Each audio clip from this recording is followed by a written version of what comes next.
How's it going, folks? Episode 5, coming in hot. My dude Hayden, Trobee from Tigerwine. Met Hayden years back, Township and Tigerwine played a couple shows together, and we all immediately hit it off. Those guys are all incredibly funny, incredibly talented, and we have a lot of similar interests, so it was a real quick connection.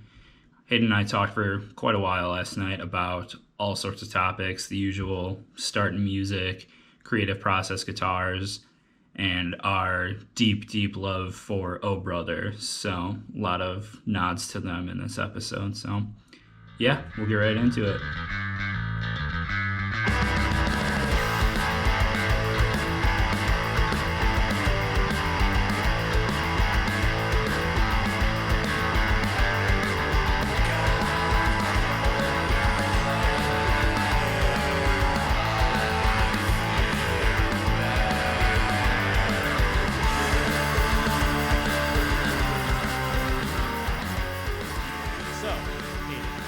Yes.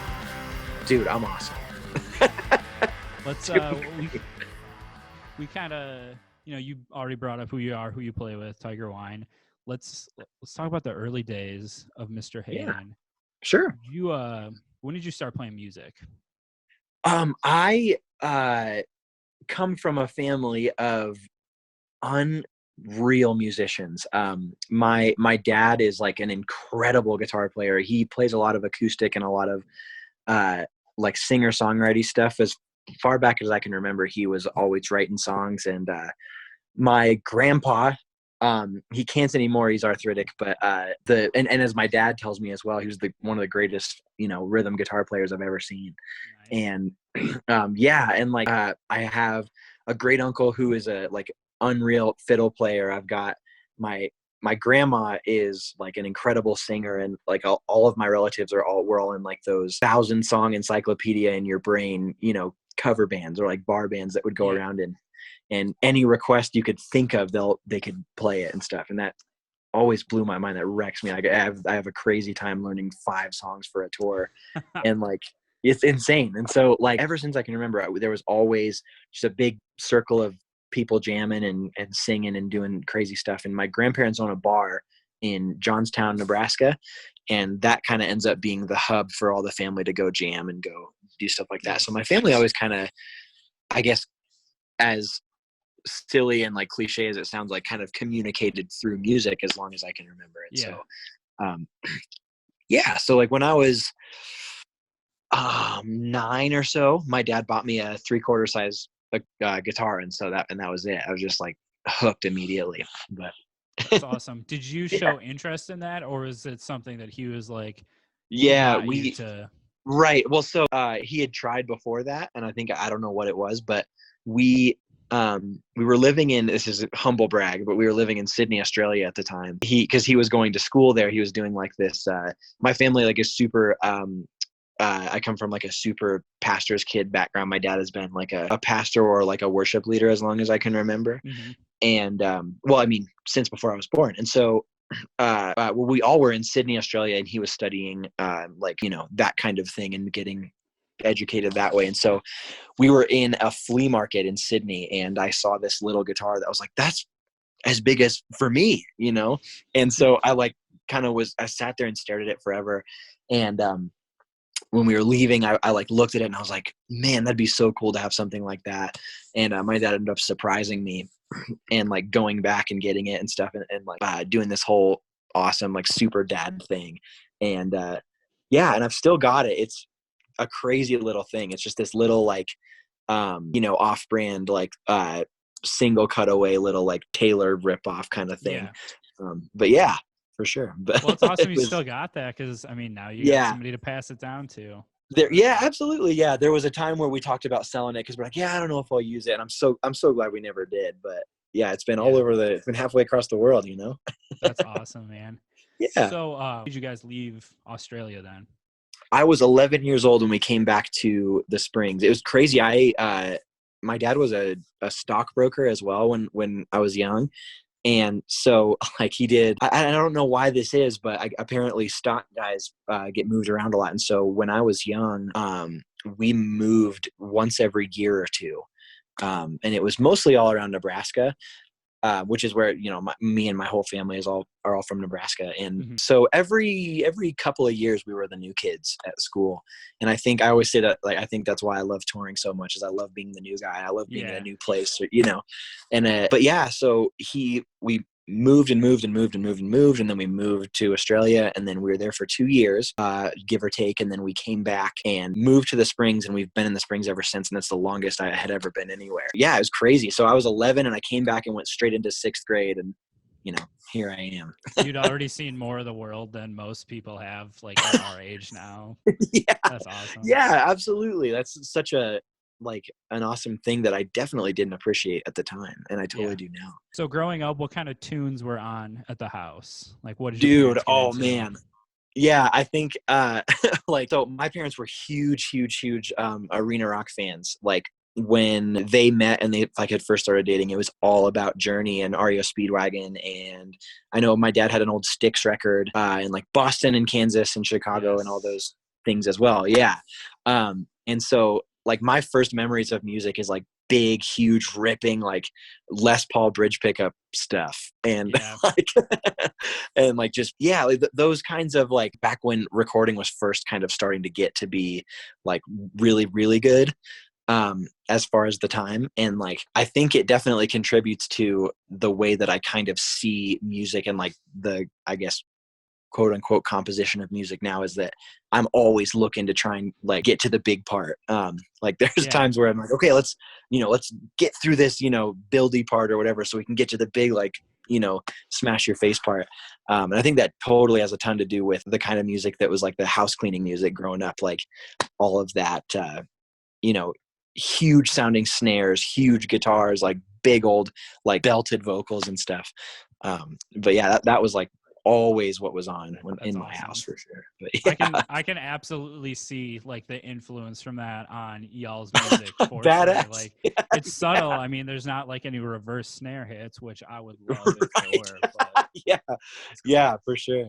But maybe, you never know. But I'll talk. Yeah, we'll get it on the next one. Yeah. So growing up, did you ever get to a point where you kind of wanted to like rebel against what your parents listened to and like veer off on your own musical path? Yeah, in the lamest way possible, for sure. I don't think anybody had a not lame way of doing that. Like, it's so funny. Like, for sure. My first deviation from music my parents would listen to was like, so I say a bunch of arena stuff, but there was also a ton of like contemporary Christian and like things like that as well. Yeah. My dad, and all of us being in churches, 5 days a week. My big like fork in the road from my parents' music was just also Christian, but just different. Like, I remember the first record I ever bought with my own money was Two Lefts Don't Make a Right, But Three Do by Reliant K. Gotcha. And I like, it was that, and I bought a copy of They're Only Chasing Safety as well, which at the time was Christian as well. Yeah. And like, like the whole classic scenario where I just like sat in my room and I was just like jaw to the floor, like, this, you can do this? Yeah. This is crazy. Yeah. But yeah, I mean, and then shortly after that came like some Slipknot and some Linkin Park, which I obviously like hid in my closet and stuff. But yeah, I mean, other than that, I was just a gigantic Under Oath fan. I was a huge Norma Jean fan. So it wasn't a huge deviation really, but it felt like it was at the time. Yeah, definitely. Well, again, too, Under Oath and Norma Jean, I can see those influences too in the big old riffs, and took all the best parts for it, for sure. So. Thanks, dude. Right on. So when did you start playing in bands then, or like taking music a little more seriously? Yeah, I played in my first band. It was weird. Usually I feel like the story goes that you usually play in your first band and you suck and everyone around you sucks. And I was totally like ready for that because I didn't have any idea what I was doing. And I was like, I kind of went through this time where my wife and I started dating when I was 15. And so that was like around the time where I really, really wanted to start doing it. And I tried to like kind of gather people who equally didn't know what they were doing. And I found myself in a band with like a drummer who now is like still a buddy of mine and is like one of the greatest drummers I've ever known. And he's doing production and recording and songwriting, and he's also session drumming. And the guitarist in that band was amazing and is doing session work and is playing amazing guitar stuff. And like all those dudes like went on to do like really, really heady and awesome stuff. Yeah. And so I ended up just being the dude who had absolutely no idea what was going on and tried to like keep up. And that was my first band ever that actually ever played shows. And I was like just a standing vocalist in it. And I like, you know, like everyone, I'm sure there's those recordings that exist that I will like do anything to suppress and keep out of existence, because like everyone plays such sick riffs and sweet, like amazing, huge sounding stuff. And I just sound like dog shit. And like, it's such a great thing to look back and be like, wow, you've come so far. And at the same time, it's so embarrassing and weird. But yeah, so I was like 15 or 16 when that started. And then What was the name of that band? That band was called Marilina, like Carolina with an M. Okay. Yeah. And what kind of music Very was that? 15-year-old. It was like, did you ever hear the band like Closure in Moscow? Yeah. So that was like the band that we were all obsessed with. And so it was like Closure in Moscow meets everyone that in that band was obsessed with that band and Paramore. So it was like a weird like Decaf Circus Survive sounding band, I guess you could say. Yeah. Hey, nothing wrong with that, man. Yeah, absolutely. Except for the singer was not good at singing at all. So Well, yeah. You know, you gotta start somewhere, I guess. exactly. But, yeah, I mean that dude, also that like because of that band, we met the band in the Springs at the time, which was a like awful garbage metalcore band. Which I mean, it's so funny. Like everyone would say that now, but at the time, it was like that's the band that's doing it, and it was because they were playing a show every month. And this metalcore band called Show Me the Sky was a band that I ended up joining for like a month. That band ended up splitting into there was a Face Down Records band called Alters.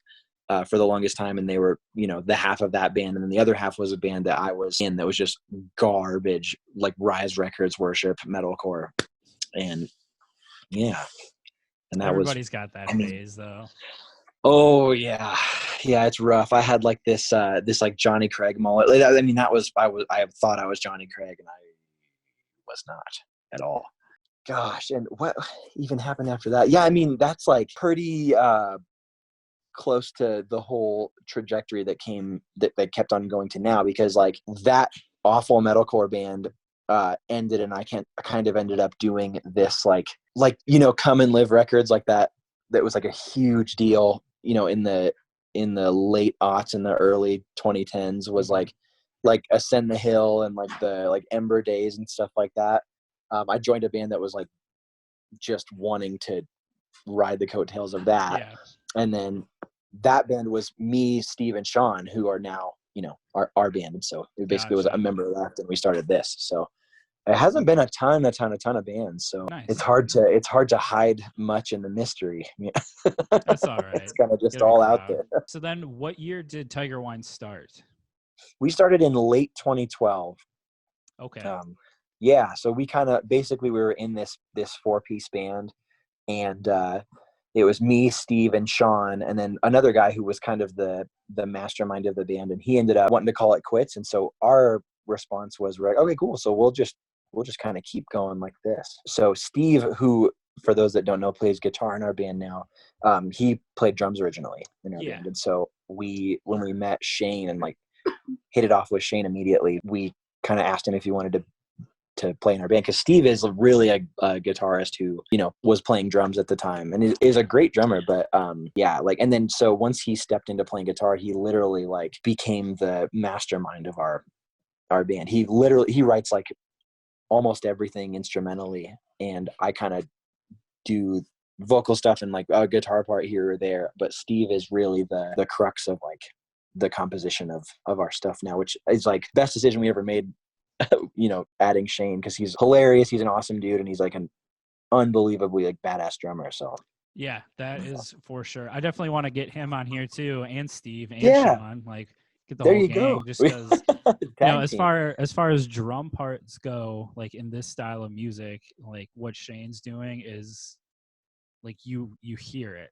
where the rest of it, it's just another layer. But he's like, nah, y'all are gonna listen to me, and I love Right. it. I love it. Yeah. Oh man, like making this new record, whenever he and Jeremy, the guy who produced it, would, go in to do a session of drums, like he said that when we would all come come in the room to listen to what they had created, he always talks about it like he was always super nervous because he was like, we did too much, and like, or like he would say like, you guys shouldn't have let us in here by ourselves, and like, and of course we ended up being in love with everything because he is such a creative guy and like has so much experience with different kinds of stuff. Like for those that don't know, Shane drums in our band and is an amazing guy on drum kit. But when he basically had like this crossroads in his life where he decided that he was going to be in a touring band instead of being a marching band, like educator, because the dude is smart out of his mind at like anything percussion, and like, yeah, so he had totally had a future in that and like gave it up to do this, and obviously would have ripped in either arena. Definitely. But yeah, so like we were like, it never was a problem. We just kind of let him loose, and he's amazing at it. That's a good spot to be in. Oh yeah. So the songwriting process for the new record, you said mostly Steve would come with the instrumentals and then you'd kind of put the finishing on top. Was that the case pretty much across the board? Yeah, I mean, most of the time it was also on this record we kind of ended up doing a bunch of things that we hadn't necessarily thought to do in the past. Like for example, the first full length is called Die With Your Tongue Out, and we basically we all came in a room and whoever had an idea put it forward, and we worked on it all together always. Mm-hmm. And whatever came out of it was what came out of it. And this time Steve like went really hard on some like programming and some synth and some electronic stuff. What was really, really cool about that, and it's funny, anyone who knows how to do this stuff is listening to this and is like, well, duh. But what we kind of discovered was when you have that stuff kind of done, and when he can kind of bring an idea that's way more fleshed out, what it does is it allows you to kind of sit with the track or sit with whatever it is, the idea. And by the time you get to where you're actually tracking stuff and you're in the studio, you have such a greater understanding of what's going on. And like, we definitely discovered that on this record. So Steve did a bunch of synth stuff that was able to be fleshed out way more, and like a bunch of rhythm stuff and a bunch of lead stuff that was so much better by the time we got done recording it than it would have been if we would have just done the same thing. Yeah, so basically this record was Steve learning a ton of stuff and doing some really, really, really, really cool shit, and us kind of keeping up. And like I had sat with like a ton of vocal ideas, and there was some techniques that I wanted to try and some things that I wanted to do differently. And I think that was accomplished for sure. And I definitely am pumped on those things. What all of us did like doesn't hold a candle to the legwork that Steve did on this record. It was just like most of the parts that like really hit you hard instrumentally are all like mostly all Steve just like masterminding it, which is so cool. Like that dude is a genius. It's nuts. Yeah. So when you are approaching like writing lyrics or writing melodies, like what's your approach? So it's actually changed a ton. That's an awesome question. So what I used to do when we first started and when we made like the EP and the first full length, I would do this thing where I would just open up a notebook and I would kind of have an idea for a subject or like a piece of subject matter. And I would kind of just write everything I could think of and every thought that I had on it. From that, I would basically try and shove all of those ideas into like forcing them to be lyrics. That ended up was that it would satisfy me as like the lyricist, quote unquote, because I was like, okay, cool. All of the ideas are exactly what I wanted to say and all the lyrics are perfect. And what I think that does is you kind of sacrifice the song sounding great as far as, sonically, as opposed to good and like having the lyrics be satisfying. And what I realized is that like, that's a thing that I kind of geek out about, but that's not everybody's thing. Not everybody's listening to a record and being like, oh man, I wonder if these lyrics are cool. Cause obviously you can't even, with as like huge as mixes sound these days and stuff. And for what we want to do dynamically, not everyone is picking out the lyrics to every song. And so what I realized was that it kind of is a sacrifice, and it kind of was at the expense of the song sounding really great. So what I did on this record was so Steve and I like would just sit and work through guitar ideas. And what I would do is basically I would just sit with a voice memo in my ear for hours and think about like, what is the best melody that's not going to ruin that? And like, it's not going to make that not sound as cool as it sounds. And then I kind of had my little ideas. And what ended up happening was it was a lot easier to write melodies that were a lot easier to latch onto, I guess is the words I would use. But I just felt like the composition of the song was as good as it could be on this record with still the ideas coming across that I wanted to, but not so much so that it kind of chokes out the musical, value of it, I guess, at the risk of sounding weird. But so in the Township days, like Nikki and I, and even now, I write music, I try to write melodies over the top. But like being such guitar focused music, do you ever run into an issue where like there's a guitar melody already and you kind of have to separate guitar melody from vocal melody, and like do you ever run into anything like that? Yeah. Oh, absolutely. Yeah. I think my biggest fear is like when I hear an idea that Steve's got and it's so cool and it moves me. I think one of the bummers of writing music is that thing like that we always refer to as demoitis, where you've heard it from the infancy, you've heard it when it was a voice memo, and so when you hear the final track, it sounds different to you than it does to anyone else, and your shit will always sound worse to you than to anybody else. And so I think my biggest fear is taking away from that like moment that will move me when the original idea is presented, which is probably not good, but I think that the way that I end up writing lyrics and melodies is a response to that. Is I always like am operating from a position of like, okay, I cannot ruin this. So hopefully that will grow to not be the case in the future. But I think thus far that has definitely been my approach, is like I want to honor this awesome like badass part and I don't want to ruin it. And so maybe that will aid me in the future. But makes sense. Let's talk about some guitar stuff, because obviously I love guitar.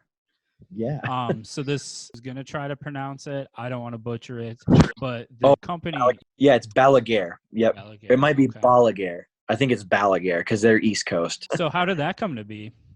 Dude, so when we were kind of starting to work on this newest record, Steve and I kind of talked about how we kind of wanted to work with custom companies and how cool we thought they were, and like, kind of started like talking ideas about what we would want to do or what kind of things we would want to have as far as like a custom guitar would go. And so he and I both ended up kind of talking to Balaguer originally, and they're just awesome. We just kind of hit it off, and Steve ended up going with there's a company, Dunnable Guitars. It's a lot of super heavy bands use them, and Steve has a Dunnable Yeti, and his is awesome. So he ended up working with them. That's awesome too. And I ended up staying along with doing the Balaguer thing, and their whole way of like, they have this like online virtual builder and stuff, and it's like it's one of those things where like you are like a kid who gets to like pick every part of his new toy, and like but they make incredible pickups and they make incredible guitars. They're like, A&R team was like, I just got along with them. So it just was kind of a great fit. And the guitar I ended up getting it's so good. It is like it's a hot humbucker in the bridge pickup, and then it's a P90 in the neck. Nice. And oh my gosh, like that P90 does the P90 thing where it's just fluffy, It's just, it's amazing. Like I've abused it so far as playing live and stuff. I've like thrown stuff in the neck pickup that I normally wouldn't because it just sounds so cool.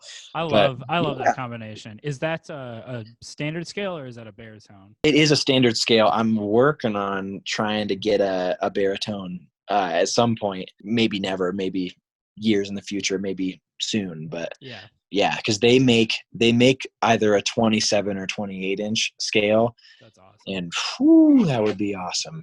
It'd be Are you great. still? Yeah, so I'm like, still using the Jazzmaster. okay. Did you use the Balaguer on the Yeah. record, or did that come after? No, I didn't have it yet. Okay. Yeah, no, I had ordered it, and then we went to the studio for like about a month, and then shortly after we got home, I got it. Yeah. That's always how that works. Yeah, exactly. For sure. So then on the record, was there any like specific piece of gear that you ended up using more than you thought you would, or that like really just worked for you? Yeah, I mean, Steve actually sold his 60s blackface Fender Showman to Jeremy, who for those that don't know, Jeremy Worst runs Coyote Face Recordings out of Nebraska, out of Lincoln, and he's the one who made our record and ended up selling it to him. Basically, we got out there and he handed it off, and I ended up using the Showman a ton. We did stereo tracking for almost everything, so we would use so I ended up using for most of the rhythm stuff, I used the Showman, and a JCM 800 was pretty much most of it, and a bunch of like the soft leady stuff I used a little like a 30-watt Bad Cat that was awesome. And I think for rhythm guitar we ended up using an old like Ampeg bass amp as well, an old V4, and so yeah, that's a good cool. Arsenal. That is for sure. Yeah. Dude, his amp rack is badass. It's really cool. Yeah, I've never got to meet him, but just following him online, I'm like, I think we would get along pretty damn well. The guy's unreal. Yeah, I bet so. Yeah, you guys would hit it off for sure. He's like one of those guys who like correct me if I'm wrong, this is something that I think about you and him, where you're kind of like willing to go most places, but you've got your things that are correct, Yeah. I have like most of those are all tellies, so right. I know it works. Yep, absolutely. Oh yeah, for sure. Like he's the kind of guy who's like, he'll ask you a question and he'll be like, and there is one correct answer. That's funny. I wanted to talk to you about like your woodworking too, because that is definitely not something I know many people do. How did you get into that side of things? So my grandfather on my dad's side is a carpenter and always has been. Like in our little 1,200 person town in north central Nebraska, he gets free pizza because he built the Pizza Hut. And my dad is it's insane. My dad is a great carpenter as well, and a great like builder. And so I've done a lot of that. And then also when I was younger, I thought I was going to be a professional skateboarder. So skating and woodworking are two like things that I've definitely been passionate about.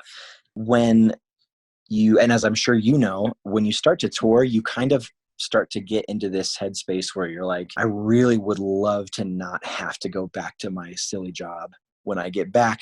Yeah. And I'd love to do something I'm into instead. And so I kind of started thinking about a lot of that stuff, and I'm definitely not there yet, but it's something that I think at some point could grow into something cool. Basically reached out to the skate shop that I had gotten like every board I'd ever gotten from. And it turns out that you can't put skateboards in a landfill because the glues are too harsh. And so the landfill just won't take them. And so what happens, for those that maybe don't know, in the back room of every skate shop ever is a pile of skateboards that they're just trying desperately to figure out what to do with. And so when I came in there and I was just like, hey, do you guys have a couple of boards that I could maybe use? And they ended up giving me a pallet. And and then I've been back there 2 or 3 times. They actually ended up closing down because of COVID for good, which is such a bummer. But so I literally I've got like 80 skateboards in my house right now.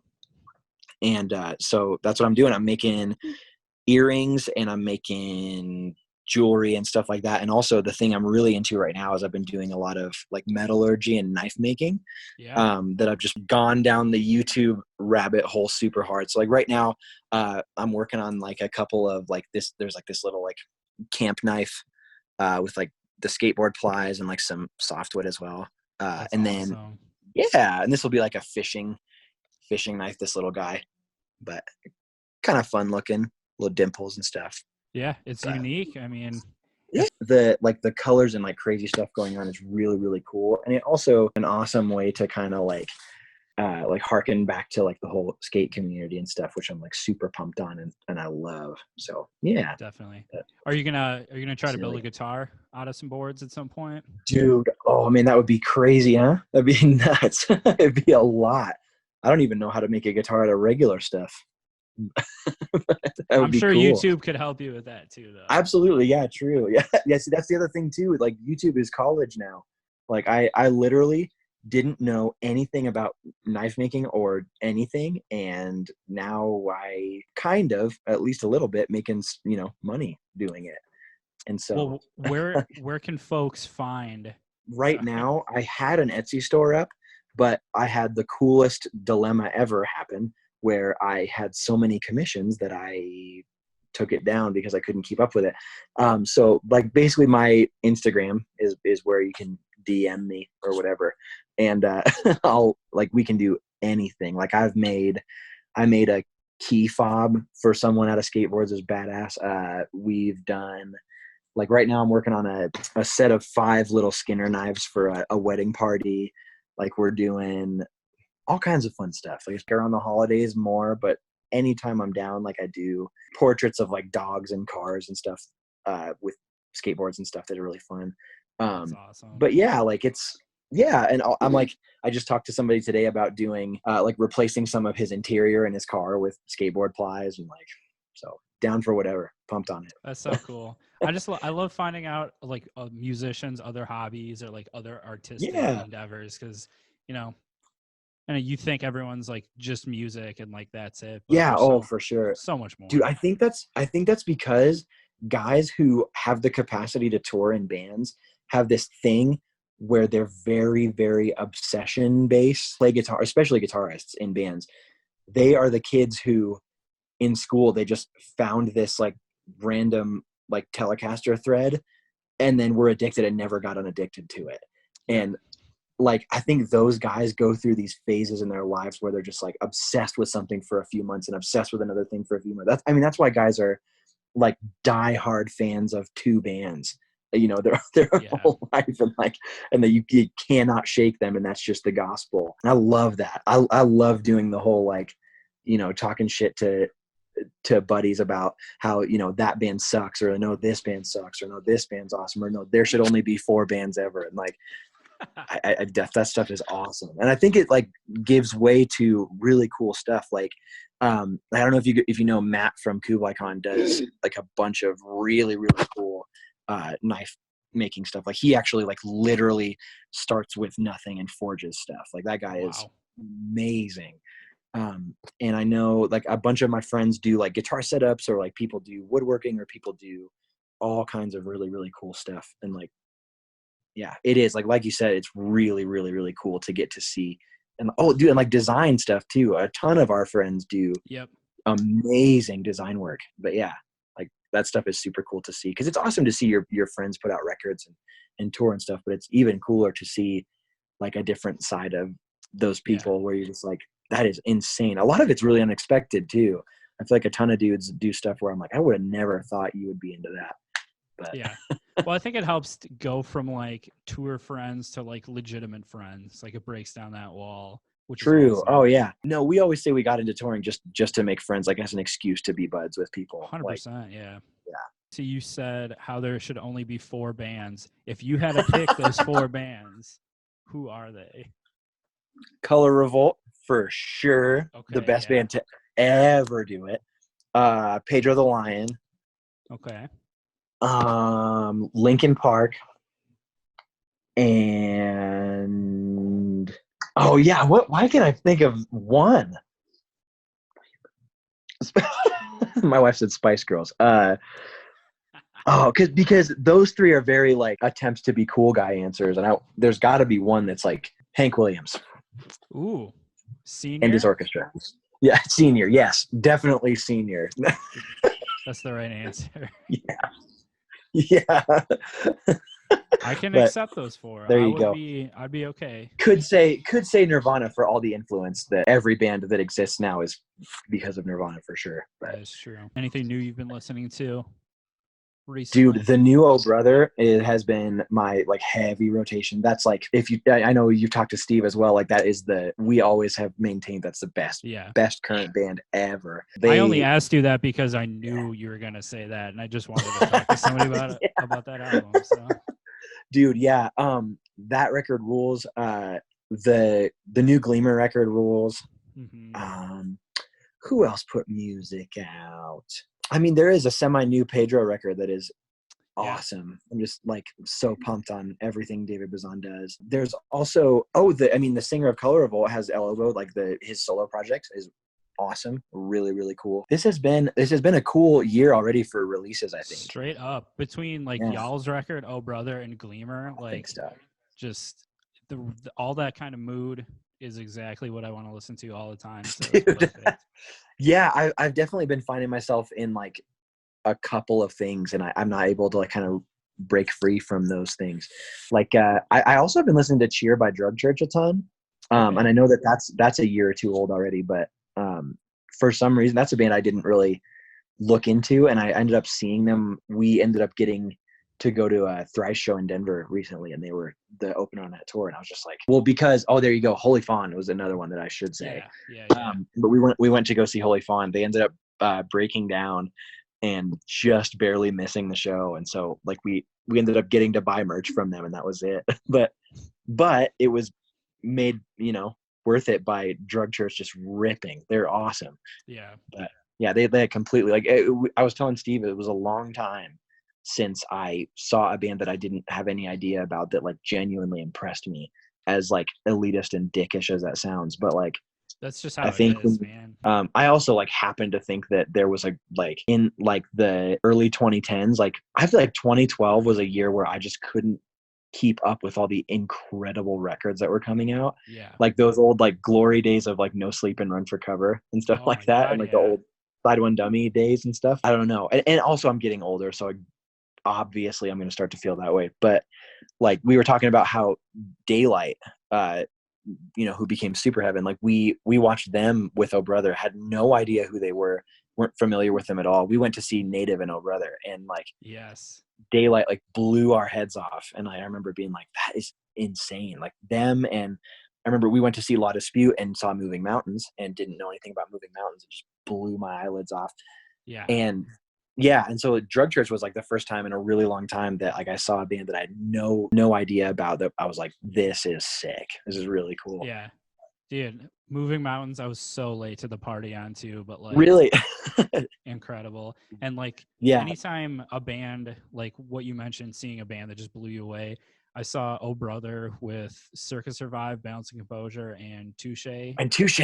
Yes, we saw the Denver show of that. We walked in, Nikki and I walked in right as Oh Brother was starting, and we just stopped in the back of the room, and it was just like, this is made for me. And like from that on, it was just, and then a couple months later, I saw Caspian open up for Minus the Bear, and the same thing happened. Like now those two bands are like my two favorite bands. So oh my gosh, dude, Caspian is unreal as well.